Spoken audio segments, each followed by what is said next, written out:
Good morning, Gamecock fans. Welcome in to Coffee. Today is Tuesday, January 28th. I'm JC Shurburtt, and we're at a dozen coffee episodes. Was looking today. I was like, man, we've been kind of flying by with all this stuff, but certainly happy to be with you this morning to talk a little Gamecocks. We'll just kind of get last night's results out of the way for those that are just waking up or didn't catch it. The Gamecocks toppled the former queens of the SEC in women's basketball, the Tennessee Lady Vols, 70-63 on Rocky Top. Gamecocks led by 18. Tennessee rallied in the fourth quarter a little bit, and the Gamecocks ended up winning by 7. Of course, you take that over having to bank in a three-pointer at the buzzer, which is what happened last time they played each other in Greenville in the SEC tournament last year. Camila Cardozo with the big bank in. Probably one of the more famous shots in this run by Dawn Staley's team. And they avoided the massive upset there and didn't lose a game last season. But they're on quite a roll. Joyce Edwards with another big night, 18 points. The freshman is as advertised, really coming into her own this season, if you kind of look at it like that. Tonight, the men play in search of that elusive first SEC victory, 0-7. Surprisingly enough, this evening, Georgia, the game tips at 7 from Stegman Coliseum in Athens. Surprisingly enough, as good as Georgia's been, and as I guess improved as they are over Mike White's first couple of years there, 2-5 in the SEC. This league's unforgiving. I was looking tonight. Tennessee has been ranked in the top 5 all year. They're 4-3. Kentucky, who they play tonight, 12th ranked team in the country, really good. First year under Pope, 3-3 in the SEC. A&M's 4-3. Oklahoma's 2-4. So really, much like the sport of football, but in football, of course, nobody got credit because nobody had a pretty record. Basketball. Teams are beating each other up as well. And I would anticipate that the beatings will continue as far as it being a bloodbath, whatever you want to call it, whatever analogy you'd like to use in the sport of baseball when it gets cranked up here in earnest in March coming up with SEC play. Of course, the Gamecocks have the first game of the season here in about 17, 18 days. So baseball's right around the corner. Certainly, that's not my wheelhouse. Primarily football and a little basketball will be here, but I'll also talk about baseball, things like recapping scores, telling you when the game is, all that. It's all the things you expect from a morning podcast or whatever, kind of gets you started for the day. Not just going to ignore it. First thing I want to talk about is crystal ball predictions on 24/7 Sports. Sometimes, this is why I love working with Hale McGranahan. He sometimes reads my mind about things. I was sitting there contemplating the other day, I think it was on this show or the show about, why 24/7 Sports in general, we don't use the crystal ball enough these days. Competitors in our space use some kind of form of AI or formula, which I like, the predictive engines and things. And, we still have the ability just as humans to go in and call our shot. And I was just kind of making a general statement. I don't know. I don't think Hale heard it. And lo and behold, Hale gets some intel, and the VIP room comes out last night on thebigspur.com, and a whopping 3 crystal ball predictions comes in. I think that's 5 for him since the junior day. and look, folks, this is good news if this holds. Now, it doesn't always hold. Remember, crystal ball is just a prediction. When you make the prediction, it's a snapshot in time. Maybe this is why people quit using it. So some folks in my business, because people gripe, it's not fair that you change it. Well, it's not really a game. We don't have prize money. We used to keep standings and a formula and all that. Not anymore. It's basically just to kind of give you the latest snapshot, give you the news, man. It's like the polls in politics is how it should be. And we all know the polls aren't always right. God, I mean, especially the last couple of presidential elections. They have not been accurate, but it's not meant to be perfect. But it's still, I mean, I would, if I were a consumer of recruiting information, I would rather listen or have it than not. You know what I'm saying? So it is significant, and I was glad Hale put some crystal ball predictions in. Now listen to this. This is good because these are players that these two that he put it in for 2026 are I really like. The first was Tamarian Watkins, the big safety from Rock Hill, Northwestern High School. You know, Georgia recently offered. I think the Dogs are obviously going to be a factor. Texas A&M recently offered. The Aggies certainly are good at recruiting. The Gamecocks have been on him for a while. And if you kind of look at how it's shaping out, I've said it before. You got three safeties that are really good in the class in the state. One is committed, Jazavian Currents. He's probably the best one prospect wise right now, the most known. Obviously played the Navy All American game, and this stock rose. By the way, he's going back to the 2025 class. I'll just put this out here. I saw a sneak peek of final 2025 rankings for a lot of the Gamecocks, and let's just say a lot of them made an impression and moved up. How that affects the team ranking and all that good stuff, I don't know. I'm going to stay consistent and say it doesn't matter the team ranking really. Okay, if they move up to 16th or whatever, that's fine. But it was good to see some of the individuals that I think we all have been talking about how good they are, sort of at the end, get a fair shake, get evaluated properly, and move up. So that's good. So we'll see what happens with all of that. I'm not quite positive when those are going to be released on 24/7, but we'll see and see what happens with composite and all that. But Watkins is good. Currents, like I was talking about, he's already committed to the Gamecocks. He's from South Point, another Rock Hill DB. And then Anderson, of course, from Dorman. The Gamecocks have a good lead on. Probably going to end up battling Clemson there. We'll see how much. So that was, to me, that's always good because with in-state players, you guys know that I think that's the lifeblood of the program. And then you can do all the other things you want at South Carolina. Every program is unique because I'm hearing voices out there. Well, what about Clemson? They don't recruit in-state and they go to the playoff and all that. That's Clemson. This is South Carolina. South Carolina's formula is different. If you try to go and take a formula that is not, it's like everything. You have to have a fit. If you can't fit that at your program and make it work, because you are dealing with geography and history and tradition and reputation, there's all kinds of moving parts that even before you get into NIL and you get into the portal and all that stuff when it comes to roster construction at a school. I mean, that's why I'll said it before, I'll say it again. I think Alabama messed up this past recruiting cycle, even though they were second or something crazy like that, and Auburn was fourth or fifth. So technically they were ahead.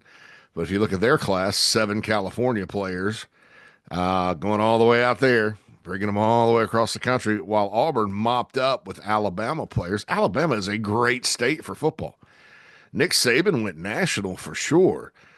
But he didn't let too many top guys from in-state, head to Auburn or leave the state in numbers. In fact, he may not take 9 or 10 from within the state, but those top guys, Alabama was right there. So that's that. That's Alabama. This is South Carolina. Like I was saying, lifeblood of the program is the in-state talent. You look at that defense South Carolina put on the field last year, especially on the back end. Lots of kids from South Carolina. You look at the players that are going to go into the draft this year. A lot of them are from South Carolina. A lot of them aren't. But T.J. Sanders, Nikki Menwore, O'Donnell Fortune, all homegrown kids. Taka Hemingway, Boogie Hunt. I mean, the list goes on and on. And you need a blend. I don't think the state has exploded in population enough to where you can just sign. I mean, and nobody's really doing this anymore. Some schools to their detriment, to be honest with you. If I were a Florida school, I'd probably rarely leave Florida, and I'd win. Trust me. But if you look at it, you don't have enough to really say, okay, we're just going to rely on in-state talent and be selective out of state. You still have to do it, but that the blend is good. And you get NFL players, you get future NFL guys from within the state, and many of them, not all, many of them are not super heavily recruited. And so the path of least resistance is always pretty good. I'm not saying that those players don't deserve all the opportunities out of high school they can get, not at all. But it's just a fact in sports or any kind of competition.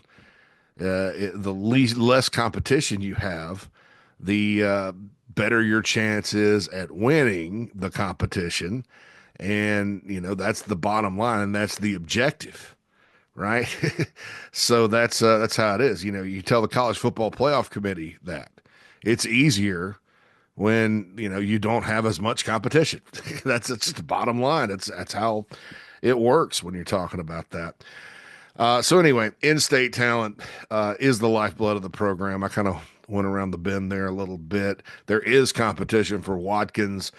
I would keep an eye on Georgia. I'm pretty sure Kirby Smart and that group down there, Travaris Robinson, I guess is T-Rob. Is he still there? Yeah, I think so. Coaching the defensive backs or whatever. I guarantee you they love this guy. And so they're going to try to get him, and they're Georgia, and they do a really good job of recruiting. So there we go with that. But that's the first crystal ball Hale put in. I probably would join him right now with that if the mood hits me. I may do that. And I did, by the way, as an aside, just to throw this in there, put in a crystal ball for Ryan Mosley, the receiver out of Carrollton, Georgia, 4-star guy for the Gamecocks for 2026. All right, so that's number one. So number two, Rodney Dunham. Now, this one, I don't know that I would go along on the fantastic journey with Hale right now. I'm not trying to crap on it. I understand where he's coming from. I do think the Gamecocks are right there. But like I said, Tennessee's got a lot of momentum in Charlotte until it doesn't. Tennessee, he's been on the record as saying Tennessee's one of his top schools. I am certainly not just saying, oh, well, here come the Vols. They're going to get him. No chance for the Gamecocks. He's been to South Carolina a lot. South Carolina's close to home.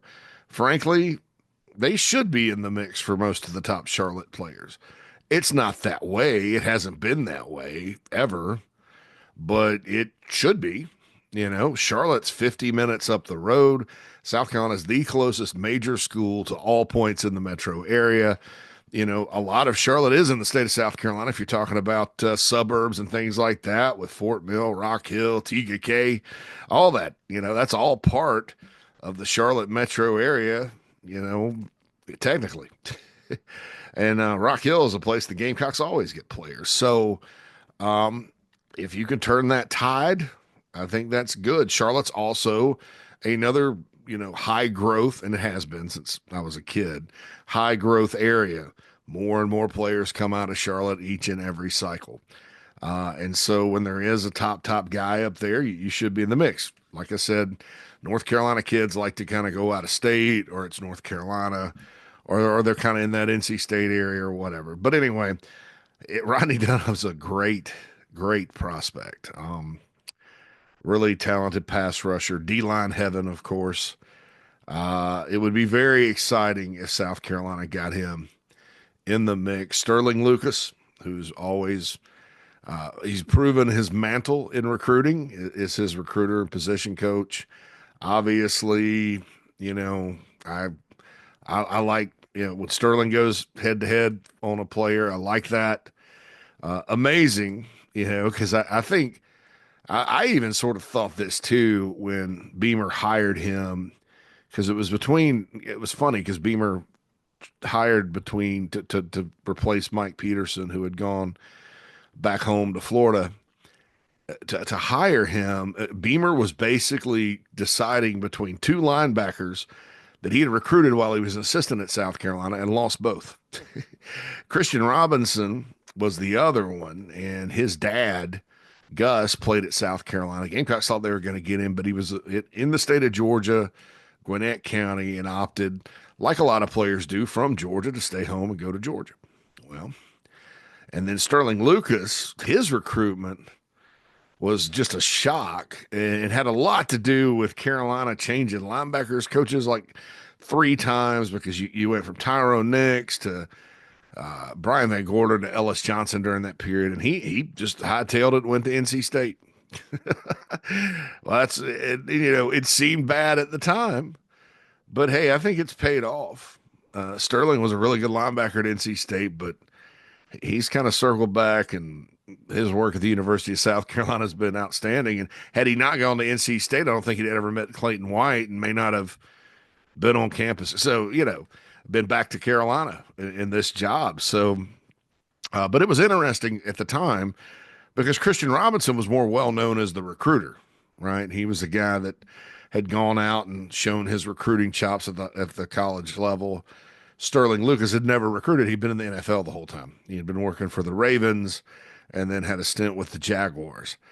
But I think sometimes that's like, sometimes with this recruiting stuff now, you can hire a really good recruiter sometimes, and he'll come in, depending on where he's at, and do a good job.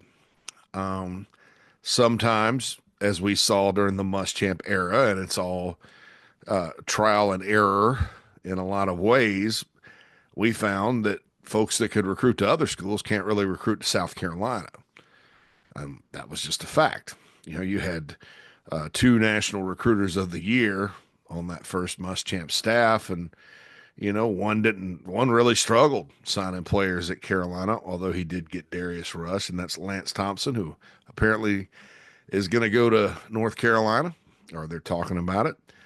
And then the other was Brian McClendon, who left the receiving room like he did.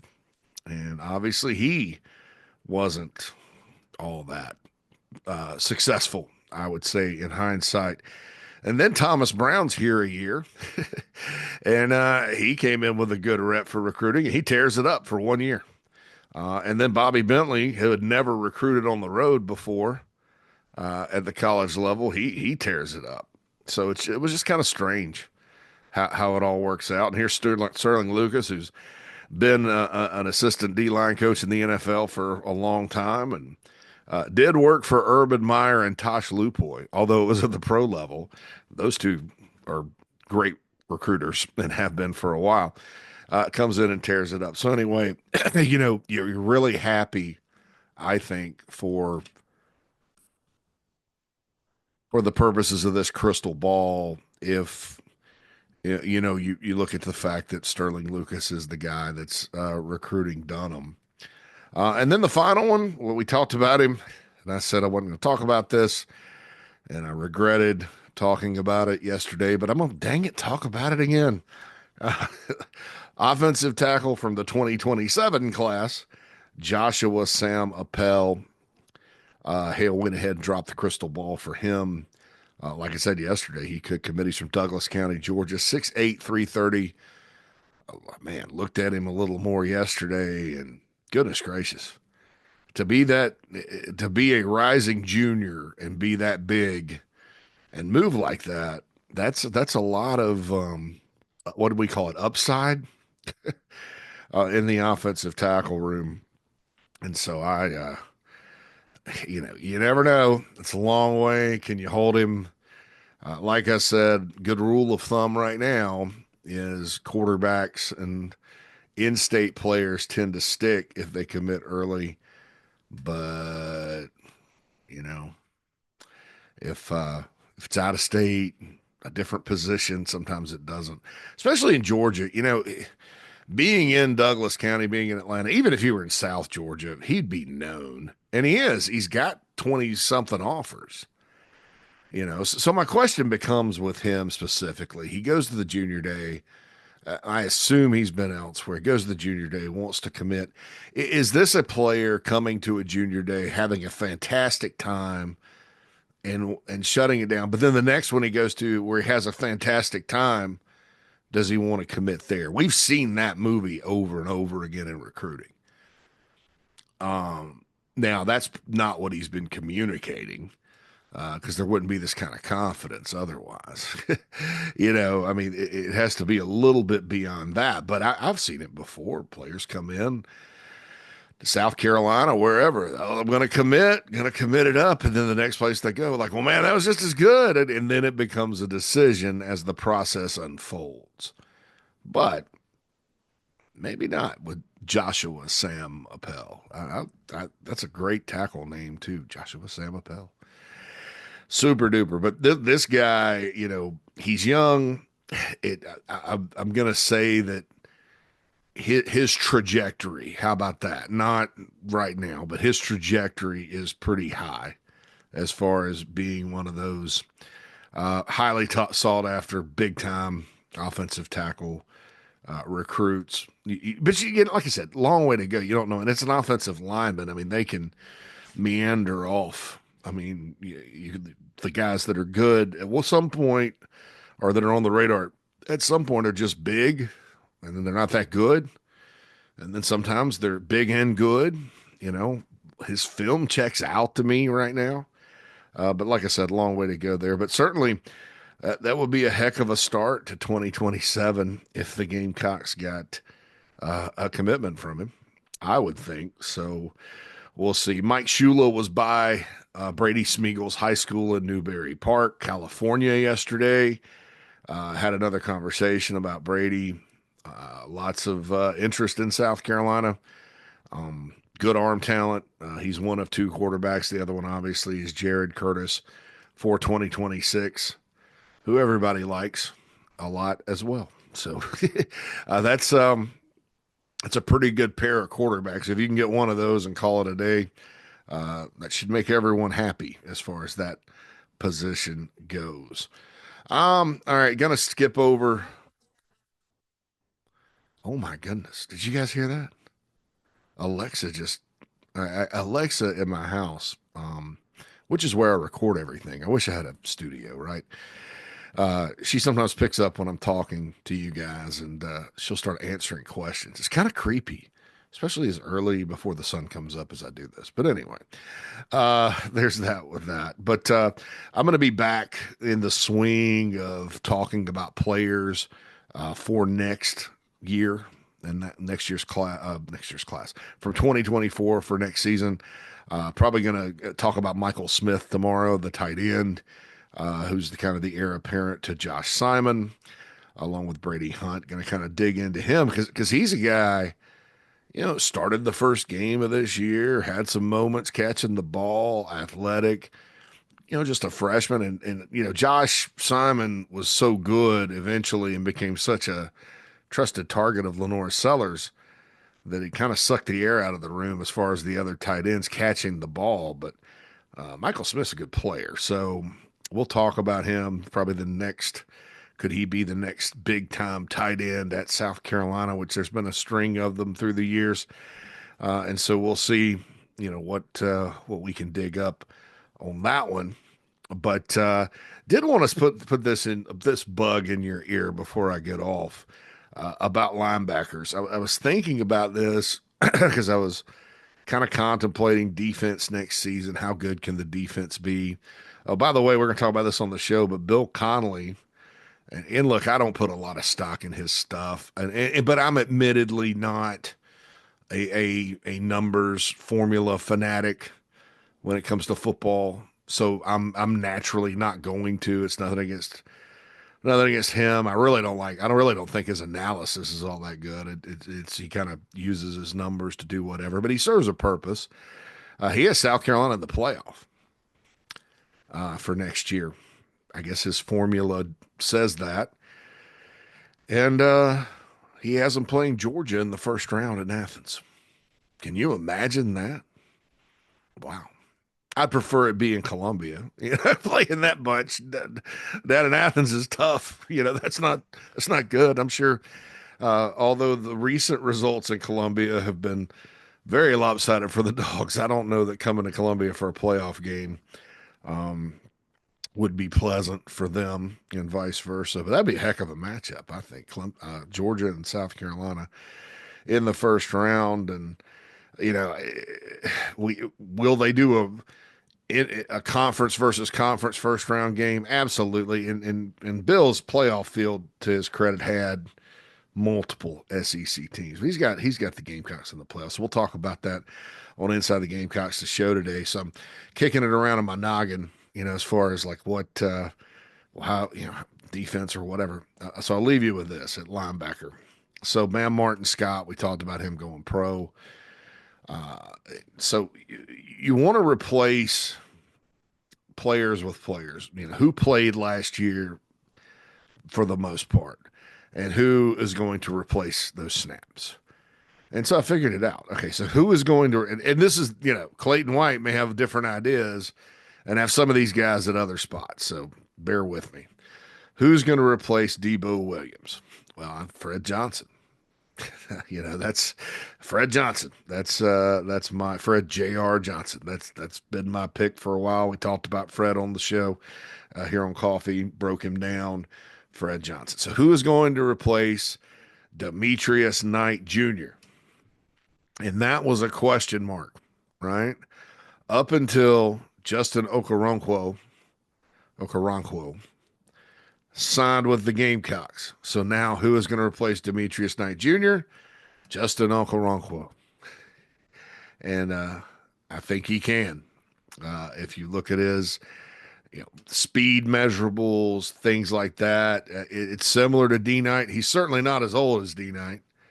Certainly hasn't he's had quite a journey too to college football, being from Germany and all that, but it's a different journey than what D Knight had. But just as fast, and also like 2.5 inches taller, longer, different build than D Knight. So there's my pick there, or projection there. So who's going to replace Bam Martin Scott? I was like, well, that's a tough one. Well, Jerron Willis. And I say that because if you remember when Carolina went to the three-man front in 2023 and Willis magically appears on the field, he was kind of spelling Bam Martin Scott in that pass rusher kind of role. And he's good at that. So it's Jerron Willis. So who's going to replace Fred Johnson snaps? Not a ton, but Fred Johnson. Well, Donovan Darden, the true freshman from Havelock, in my opinion, who's really, really good. And I had some questions about him at edge versus linebacker. Is he going to be an edge? Is he going to be a linebacker? And who knows? He may follow the Wendell Gregory path or something. But I think right now he'd probably give those Fred Johnson snaps, right? Fred Johnson snaps. That sounds like a snack, a tasty snack. Come get a bag of Fred Johnson snaps. They're really good. Anyway, so there you go. No injuries. I didn't even mention Sean Murphy. He fits in there somewhere.